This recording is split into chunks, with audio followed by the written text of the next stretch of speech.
Bismillahirrahmanirrahim. Assalamualaikum warahmatullahi wabarakatuh.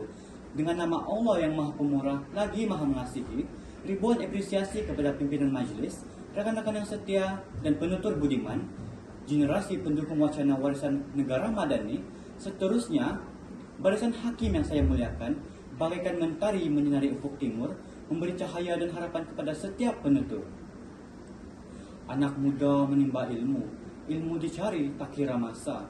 Remaja madani gagah berbulu, warisan terpelihara, bangsa perkasa.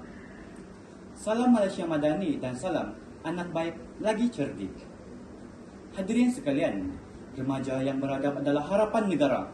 Itulah tajuk ucapan saya bagi mencetuskan pemikiran generasi masa kini. Sebelum saya mulakan hujah, izinkan saya membicarakan tajuk ini dari sudut yang berbeza. Harapan bangsa ialah generasi muda yang bertanggung jawab sebagai tulang belakang negara. Remaja yang beradab pula merujuk kepada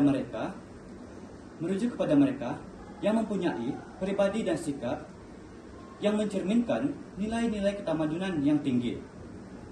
Seperti yang kita sedia maklum, peranan remaja dan belia amat besar dalam memajukan berbagai sektor pembangunan seperti ilmu, budaya, kesehatan, dan teknologi, khususnya dalam era maklumat masa kini. Kita sering mendengar peribahasa, apabila tiada harapan bangsa, harapan itu diletakkan di bahu golongan belia untuk membangunkan negara ke arah Malaysia Madani. Hakikatnya, tidak mungkin ada masa depan yang gemilang tanpa kemerdekaan. Namun, remaja sebagai tiang negara kadang-kadang masih terperangkap dalam kemegahan masa lalu. Oleh itu, pemikiran remaja di negara kita harus mengalami anjakan paradigma seiring dengan pembangunan negara. Seperti kata pujangga, jika mahu melihat masa depan sebuah negara, lihatlah remajanya pada hari ini. Presiden Soekarno pula pernah berkata, beri saya 10 orang belia, niscaya saya akan menggoncangkan dunia. Jelaslah di sini, remaja berkualiti mampu memperkasakan kegemilangan nusa dan bangsa. Oleh itu, setiap remaja harus bertekad memikul tanggung jawab dalam merealisasikan pembangunan negara selaras dengan falsafah kebangsaan yang digagaskan oleh Yang Amat Berhormat Perdana Menteri. Remaja yang cemerlang dalam pendidikan dan sastia adalah aset terpenting negara. Setiap perjuangan remaja mesti berlandaskan pendidikan yang kukuh, sama ada melalui sekolah atau pengalaman hidup. Hadirin yang budiman, indikator kedua yang ingin saya tekankan ialah remaja madani mesti memiliki iman yang teguh dan takwa yang mendalam kepada Tuhan Yang Maha Esa.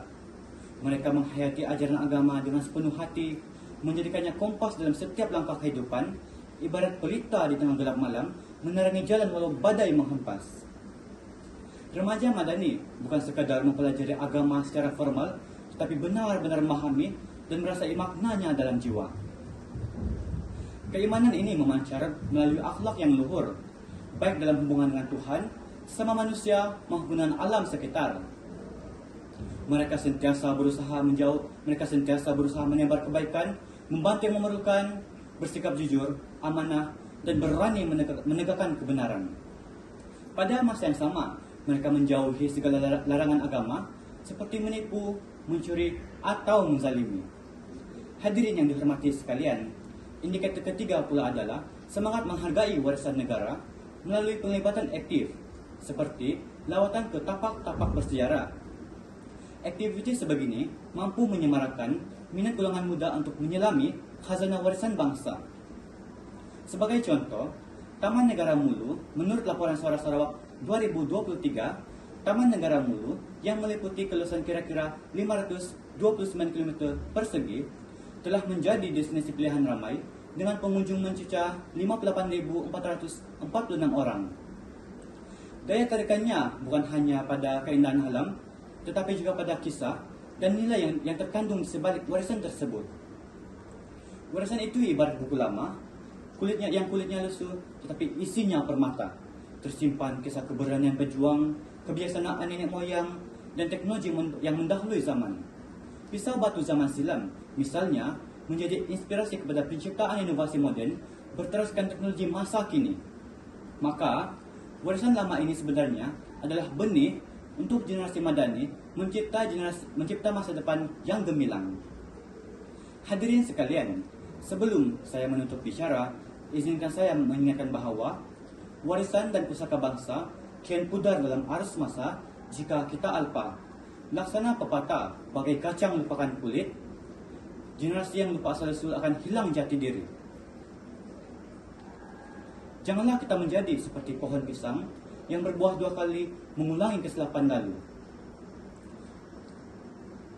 Warisan negara ibarat pohon rendang, akar tunjangnya ialah sejarah, dahannya ialah budaya, dan buahnya ialah masa depan bangsa.